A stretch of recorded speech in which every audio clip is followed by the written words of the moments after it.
Assalamualaikum warahmatullahi wabarakatuh. Halo semuanya, perkenalkan kami dari kelompok 2 yang beranggotakan saya Tika Panyuwiyati dan teman saya Dewi Santika Risti. Pada kesempatan kali ini kami akan bahas mengenai perhitungan harga pokok pesanan.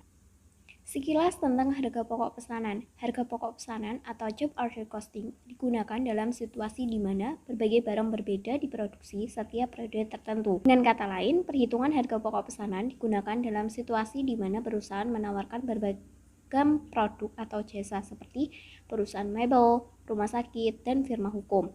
Dijelaskan pada bab sebelumnya bahwa pada umumnya perusahaan membagi biaya produksi menjadi 3 kategori luas, yaitu bahan baku langsung, tenaga kerja langsung, dan overhead pabrik. Pengukuran biaya bahan langsung. Daftar permintaan bahan adalah sebuah dokumen yang berisi jenis dan jumlah dari setiap jenis bahan yang dibutuhkan untuk membuat sebuah unit produk.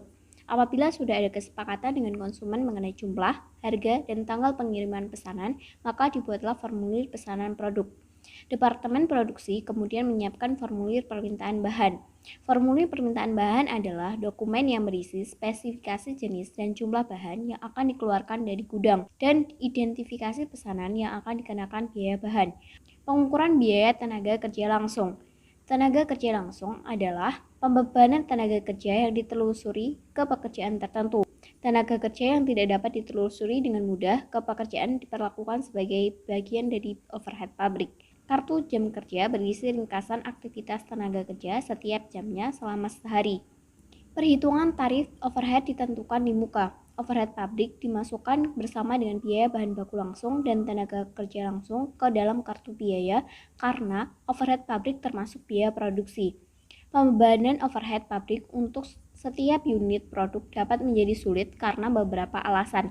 Yang pertama adalah overhead pabrik adalah biaya tidak langsung. Yang kedua, overhead pabrik terdiri dari berbagai jenis biaya mulai dari pelumas mesin hingga gaji tahunan manajer pabrik. Yang ketiga adalah jumlah output produksi sangat fluktuatif, tetapi biaya overhead pabrik relatif tetap karena adanya biaya tetap. Maka biaya rata-rata per unit akan bervariasi dari satu periode ke periode berikutnya. Alokasi biaya overhead dilakukan dengan memilih basis alokasi, umumnya digunakan untuk perusahaan manufaktur maupun perusahaan jasa. Basis alokasi adalah suatu ukuran yang digunakan untuk membebankan biaya overhead ke produk atau jasa. Basis alokasi yang umumnya digunakan perusahaan manufaktur adalah jam kerja langsung dan biaya tenaga kerja langsung. Overhead pabrik dibebankan ke produk menggunakan tarif overhead ditentukan di muka, yaitu dengan rumus tarif overhead ditentukan di muka sama dengan estimasi total biaya overhead pabrik per estimasi total jumlah basis alokasi. Tarif overhead ditentukan di muka dihitung sebelum periode berlangsung dengan 4 tahapan proses. Tahap pertama adalah mengestimasi jumlah basis alokasi atau penyebutnya yang akan dibutuhkan di periode mendatang menurut jumlah estimasi produksi. Tahap yang kedua yaitu mengestimasi biaya tetap overhead pabrik untuk tahun mendatang dan biaya variabel overhead pabrik per unit dari basis alokasi. Tahap yang ketiga yaitu menggunakan rumus biaya untuk mengestimasikan total overhead pabrik atau pembilang untuk periode mendatang, yaitu dengan rumus Y sama dengan A ditambah BX, di mana Y adalah estimasi total biaya overhead pabrik, A adalah estimasi total biaya tetap overhead pabrik, B adalah estimasi biaya variabel overhead pabrik per unit dari basis alokasi, X adalah estimasi jumlah basis alokasi. Tahap yang terakhir adalah menghitung tarif overhead ditentukan di muka. Pembebanan overhead pabrik. Proses menentukan biaya overhead ke dalam pesanan disebut dengan pembebanan overhead. Rumus untuk menentukan jumlah biaya overhead yang dibebankan ke suatu pesanan adalah dengan rumus overhead yang dibebankan ke suatu pesanan sama dengan tarif overhead ditentukan di muka dikali dengan jumlah basis alokasi yang terjadi untuk suatu pesanan. Namun, apabila basis alokasi adalah jam kerja langsung, maka rumusnya adalah overhead yang dibebankan ke suatu pesanan sama dengan tarif overhead ditentukan di muka dikali dengan jam kerja langsung aktual yang dibebankan ke pesanan. Kebutuhan atas tarif yang ditentukan di muka. Perusahaan tidak menggunakan basis tarif overhead terhadap total biaya overhead manufaktur aktual dan total jumlah basis alokasi aktual yang terjadi setiap bulan, kuartalan, atau tahunan karena apabila overhead pabrik aktual dihitung beberapa kali, maka faktor musiman dalam Biaya overhead dan basis alokasi dapat menimbulkan fluktuasi tarif overhead. Fluktuasi tarif overhead tidak akan memberikan manfaat. Untuk menghindari fluktuasi tersebut, maka tarif aktual dapat dihitung secara tahunan.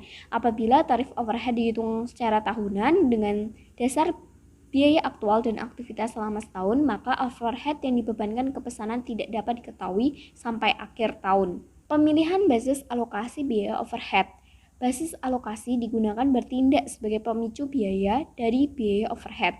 Pemicu biaya adalah suatu faktor seperti jam mesin, kasur dan pakai, waktu penggunaan komputer, ataupun jam penerbangan yang mengakibatkan adanya biaya overhead. Apabila basis yang digunakan sebagai dasar untuk menghitung tarif overhead bukanlah pemicu biaya, maka berakibat pada tidak akuratnya tarif overhead dan biaya produksi akan terdistorsi. Perhitungan biaya per unit. Biaya per unit adalah rata-rata biaya yang tidak boleh diartikan sebagai biaya yang akan aktual terjadi apabila unit lain dibuat. Harga pokok pesanan, aliran biaya. Berikut adalah gambar aliran dan klasifikasi biaya dalam perusahaan manufaktur. Biaya produksi mengalir melalui persediaan ke laporan posisi keuangan atau neraca, kemudian melalui harga pokok penjualan di laporan laba rugi. Bahan baku yang dibeli dicatat pada akun bahan baku. Bahan baku mencakup semua bahan yang ada hingga menjadi barang jadi. Ketika bahan baku digunakan dalam proses produksi, biaya ditransfer ke akun barang dalam proses sebagai bahan baku langsung. Barang dalam proses terdiri dari unit produksi yang baru selesai sebagian dan memerlukan pekerjaan lebih lanjut sebelum dijual ke pelanggan. Biaya tenaga kerja langsung ditambahkan ke akun barang dalam proses tidak melalui akun bahan baku. Biaya overhead pabrik dibebankan ke barang dalam proses dengan mengalihkan tarif overhead ditentukan di muka dengan aktual pemakaian basis alokasi yang digunakan untuk mengerjakan pekerjaan. Ketika barang selesai dikerjakan, biaya ditransfer ke akun barang dalam proses ke barang jadi. Barang jadi terdiri dari unit yang selesai dikerjakan tetapi belum dijual ke pelanggan. Jumlah yang ditransfer ke akun barang dalam proses ke barang jadi dikenal dengan harga pokok produksi. Harga pokok produksi ini mencakup semua biaya produksi yang berhubungan dengan pesanan hingga selesai. Pada saat barang terjual, biaya ditransfer dari akun barang jadi ke harga pokok penjualan. Pembelian dan pengeluaran bahan baku. Berikut disampaikan contoh, yaitu pada tanggal 1 April, Roger Corporation memiliki bahan baku mentah sebesar 7.000. Selama bulan tersebut, perusahaan membeli bahan baku tambahan senilai 60.000. Pembelian dicatat dalam jurnal sebagai berikut, yaitu bahan baku sebesar 60.000 di debit pada utang dagang, 60.000 di kredit. Pengeluaran bahan baku langsung dan tidak langsung. Berikut disampaikan contoh, yaitu selama bulan April, bahan baku yang dibutuhkan untuk produksi adalah sebesar 52.000. Bahan baku tersebut terdiri atas 50.000 bahan langsung dan 2.000 bahan tidak langsung. Jurnal yang dibuat untuk pengeluaran bahan tersebut adalah sebagai berikut. Barang dalam proses yaitu sebesar 50.000 di debit, overhead pabrik sebesar 2.000 di debit, pada bahan baku sebesar 52.000 di kredit. Biaya tenaga kerja. Berikut adalah contoh. Pada bulan April, kartu jam kerja karyawan mencakup biaya sebesar 60.000 untuk tenaga kerja langsung dan 15.000 untuk tenaga kerja tidak langsung. Maka jurnalnya adalah barang dalam proses sebesar 60.000 di debit, overhead pabrik sebesar 15.000 di debit, pada utang gaji dan upah 75.000 di kredit. Biaya overhead pabrik. Perlu diingat bahwa seluruh biaya produksi selain bahan langsung dan tenaga kerja langsung diklasifikasikan sebagai biaya overhead pabrik. Biaya-biaya tersebut dimasukkan ke dalam akun overhead pabrik secara langsung pada periode terjadinya.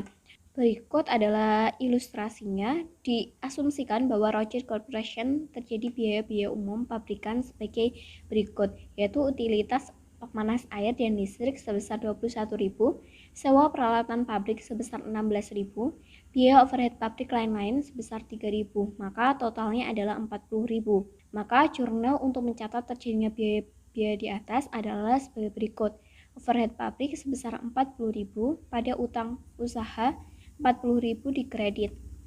Diasumsikan bahwa selama bulan April, Roger Corporation mengakui adanya pajak properti sebanyak 13.000 dan asuransi gedung dan peralatan yang dibayar di muka sebesar 7.000 telah habis dibebankan.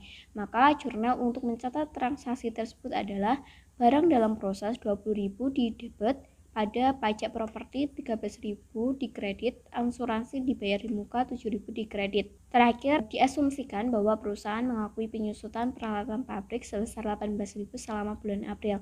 Maka jurnalnya adalah overhead pabrik sebesar 18.000 di debit pada akumulasi penyusutan 18.000 di kredit. Singkatnya, biaya overhead pabrik dicatat secara langsung ke dalam akun overhead pabrik pada saat terjadinya. Ya, saya akan melanjutkan presenter sebelumnya dan membahas mengenai pembebanan overhead pabrik. Dengan awalnya pertanyaan yaitu bagaimana cara membebankan biaya overhead pabrik ke barang dalam proses. Nah, jawabannya dengan menggunakan tarif overhead yang ditentukan di muka. Tarif tersebut dihitung dengan membagi estimasi total biaya overhead pabrik dengan estimasi jumlah basis alokasi. Nah, jumlah basis alokasi ini diukur dalam jam mesin, jam kerja langsung, dan basis yang lain.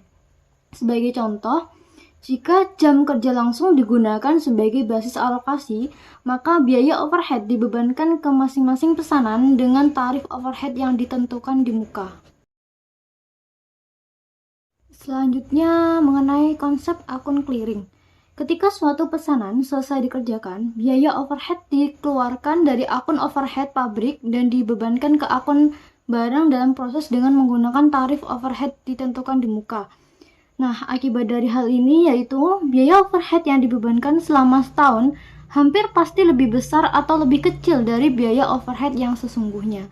Untuk biaya non-produksi, sebagai tambahan atas biaya produksi, perusahaan juga mengeluarkan biaya penjualan dan administrasi.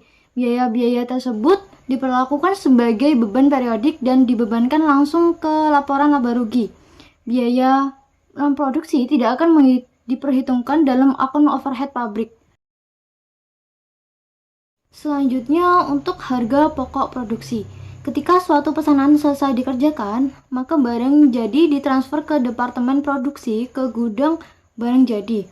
Maka pada saat itu juga departemen akuntansi akan membebankan bahan langsung, tenaga kerja langsung, dan overhead pabrik yang dihitung menggunakan tarif overhead ditentukan di muka dengan pesanan.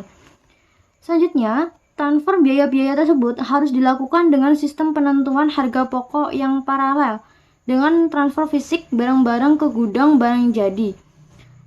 Selanjutnya, maka biaya untuk pesanan yang telah selesai dikeluarkan dari akun barang dalam proses dan dimasukkan ke dalam akun barang jadi.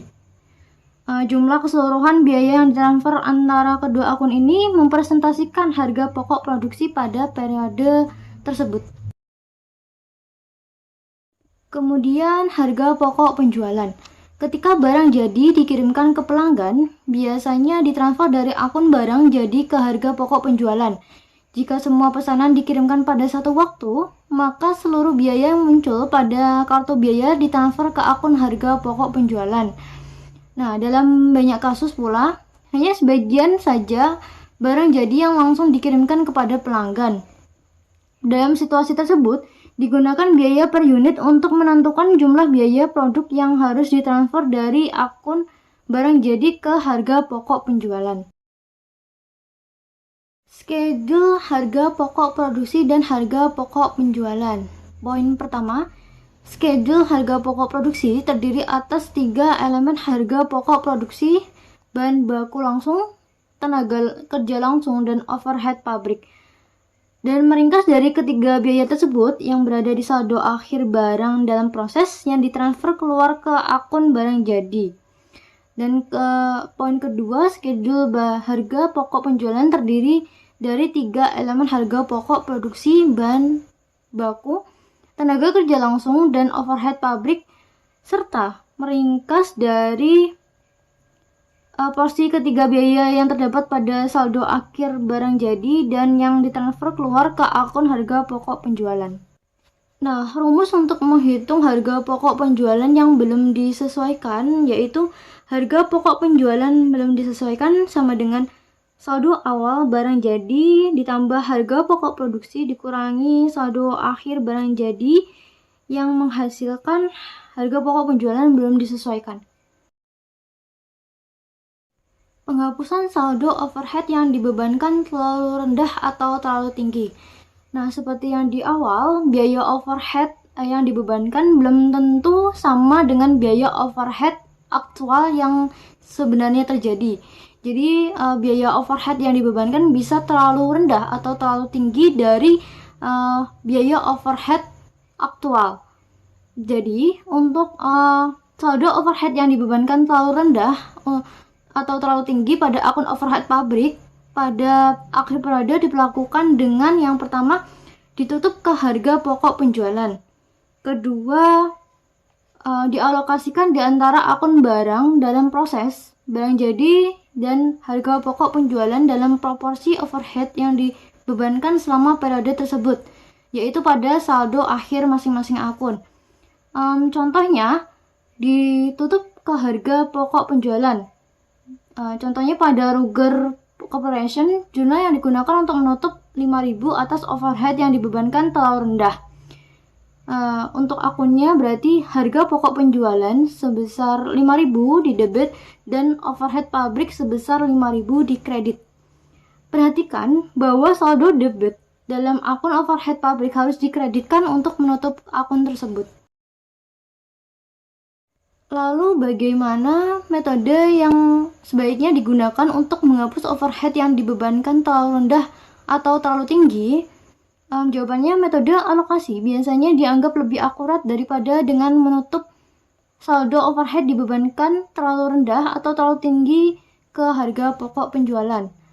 Selanjutnya untuk model umum aliran biaya produk dapat dilihat pada tabel di samping atau gambar di samping, ini bisa dibaca sendiri. Sekian dari kelompok kami, bila ada salah dan kurangnya kami mohon maaf sebesar-besarnya, dan terima kasih telah menonton video kami. Wassalamualaikum warahmatullahi wabarakatuh. Bye bye.